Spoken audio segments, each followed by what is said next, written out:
आदरणीय अध्यक्ष महोदय, ये सदन का सौभाग्य है कि आप दूसरी बार इस आसन पर विराजमान हो रहे हैं। आपको और इस पूरे सदन को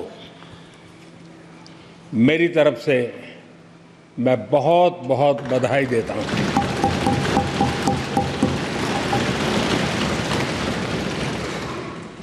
आदरणीय अध्यक्ष जी,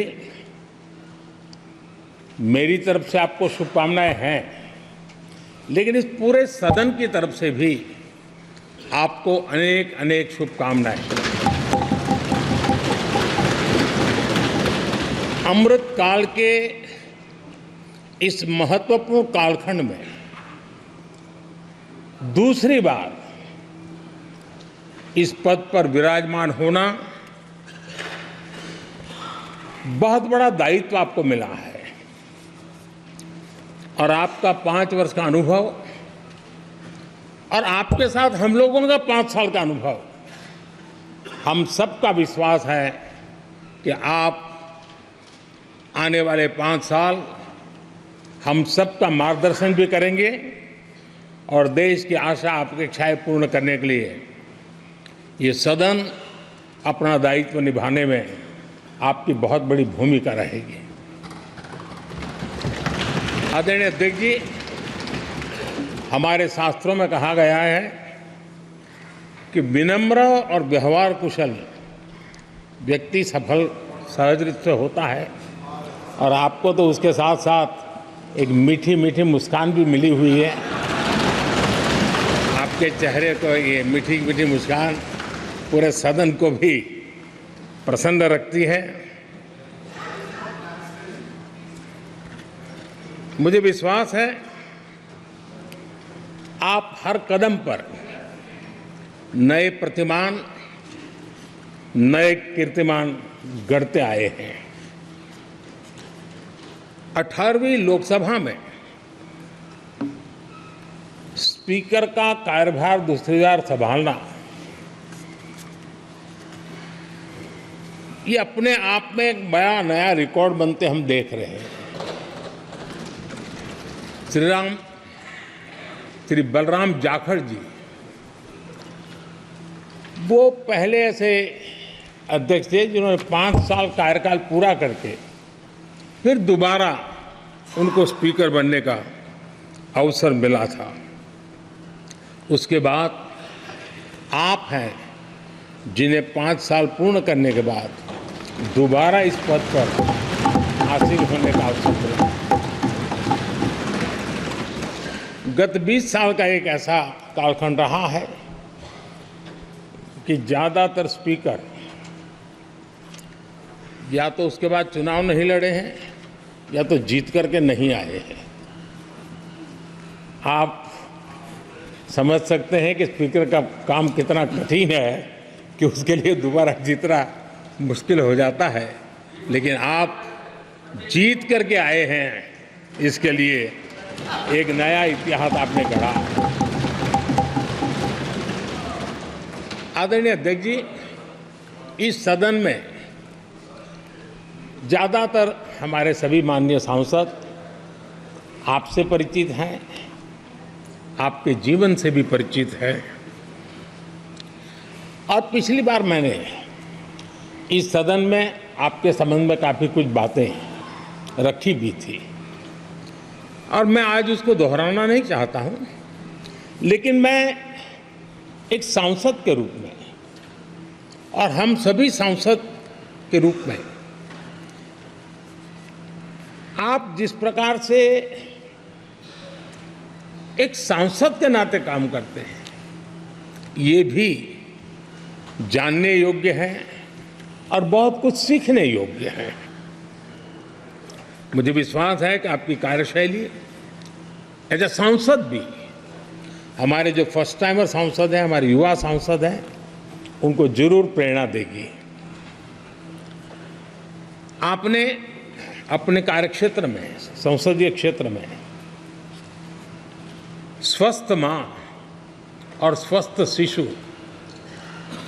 एक कमिटमेंट के साथ जो अभियान चलाया है और सुपोषित माँ, इस अभियान को आपने जिस प्रकार से अपने क्षेत्र में प्राथमिकता देकर के खुद को इन्वॉल्व करके किया है, वो वाकई प्रेरक है। आपने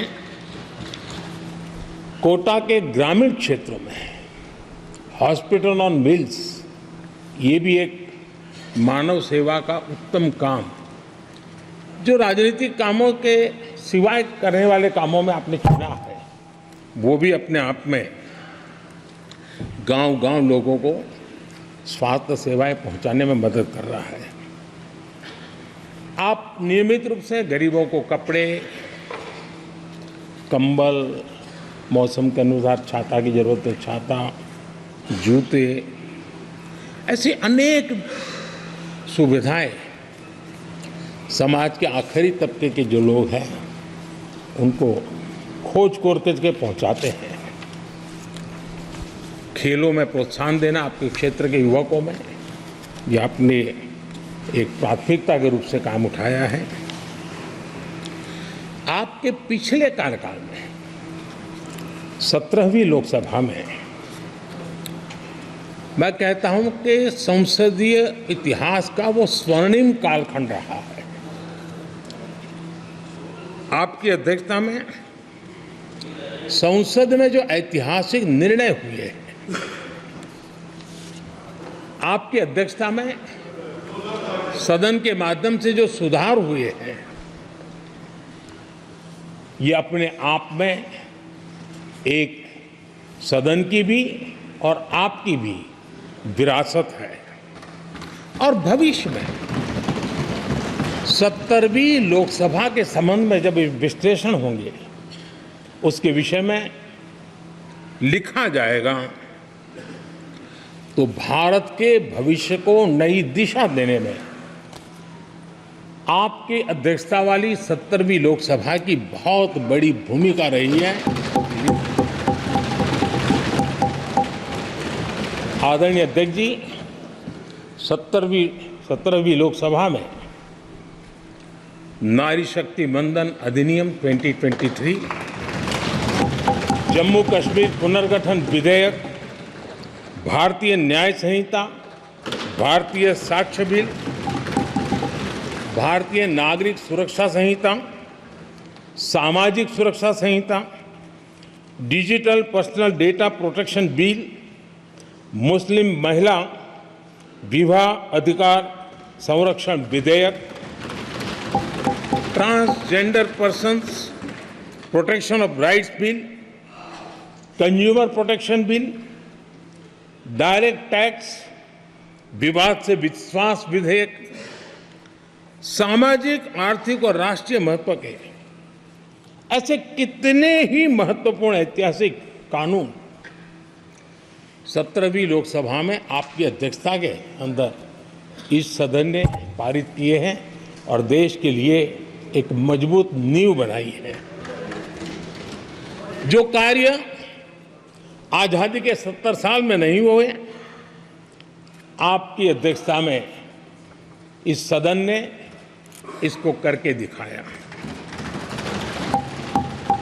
आदरणीय अध्यक्ष जी, लोकतंत्र की लंबी यात्रा में कई पड़ाव आते हैं। कुछ अवसर ऐसे होते हैं जब हमें कीर्तिमान स्थापित करने का सौभाग्य मिलता है।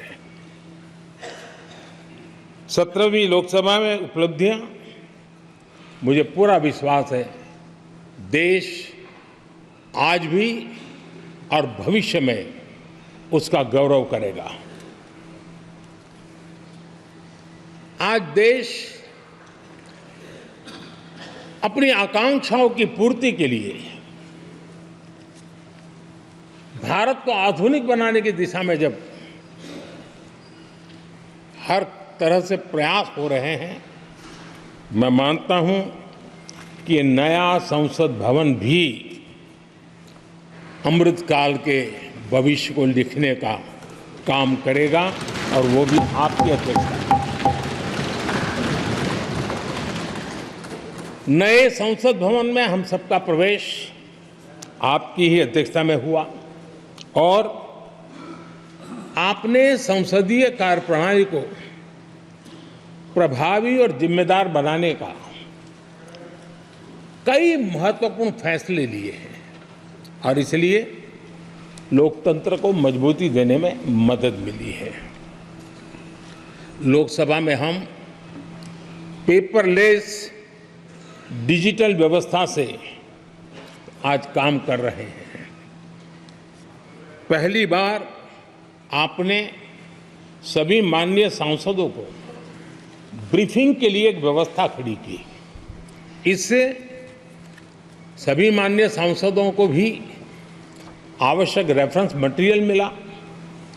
उसके कारण सदन की चर्चा अधिक पुष्ट हुई और ये आपका एक अच्छा इनिशिएटिव था जिसने सांसदों में भी विश्वास पैदा किया। हाँ, मैं भी कुछ कह सकता हूँ, मैं भी अपने तर्क दे सकता हूँ। तो एक आपने अच्छी व्यवस्था को विकसित किया है।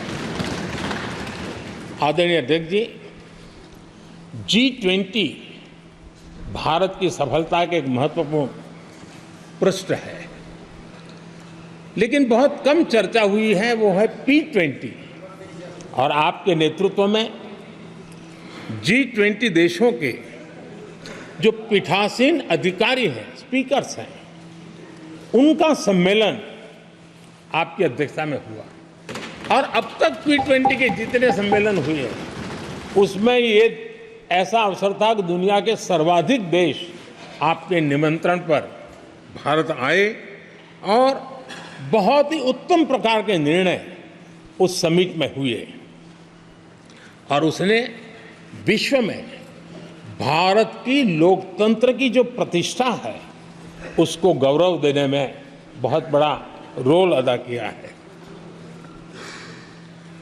आदरणीय अध्यक्ष जी, ये हमारा भवन ये सिर्फ 4 दीवारें नहीं है। हमारा ये संसद 140 करोड़ देशवासियों की आशा का केंद्र है।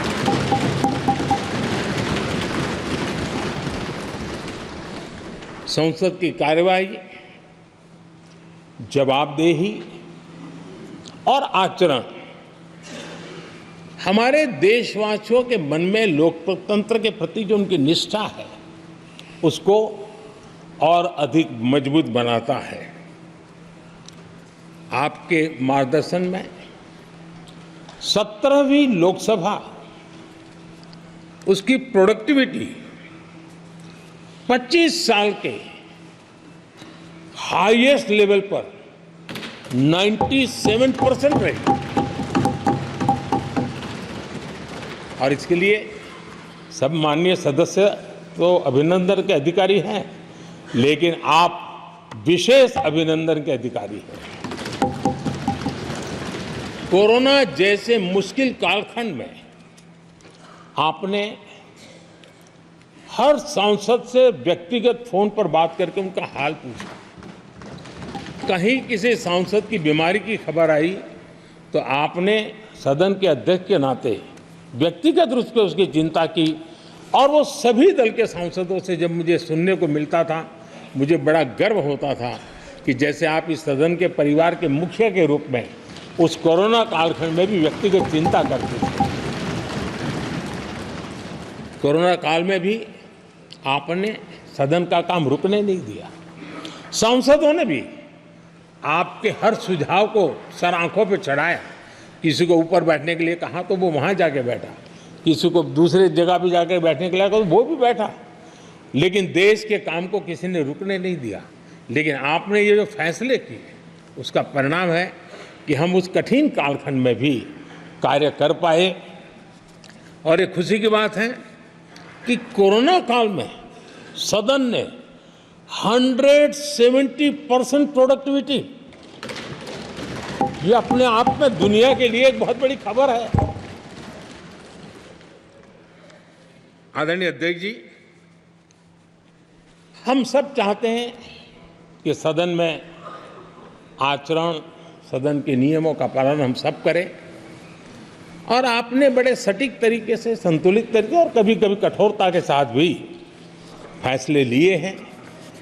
मैं जानता हूं कि ऐसे निर्णय आपको पीड़ा भी देते हैं, लेकिन सदन की गरिमा और व्यक्तिगत पीड़ा के में आपने सदन की गरिमा को पसंद किया और सदन की परंपरा को बनाने का प्रयास किया। ये साहसपूर्ण काम के लिए भी आदरणीय अध्यक्ष जी, आप अभिनंदन के अधिकारी हैं। मुझे विश्वास है आदरणीय अध्यक्ष जी, आप तो सफल होने ही वाले हैं, लेकिन आपकी अध्यक्षता में ये 18वीं लोकसभा भी बहुत सफलतापूर्वक देश के नागरिकों के सपनों को पूर्ण करेगी। मैं फिर एक बार आपको इस महत्वपूर्ण दायित्व के लिए और देश को विकास की नई ऊंचाइयों पर ले जाने वाले इस सदन की अध्यक्षता के लिए हृदय से बहुत बहुत शुभकामनाएं देता हूं, बहुत बहुत बधाई देता हूं।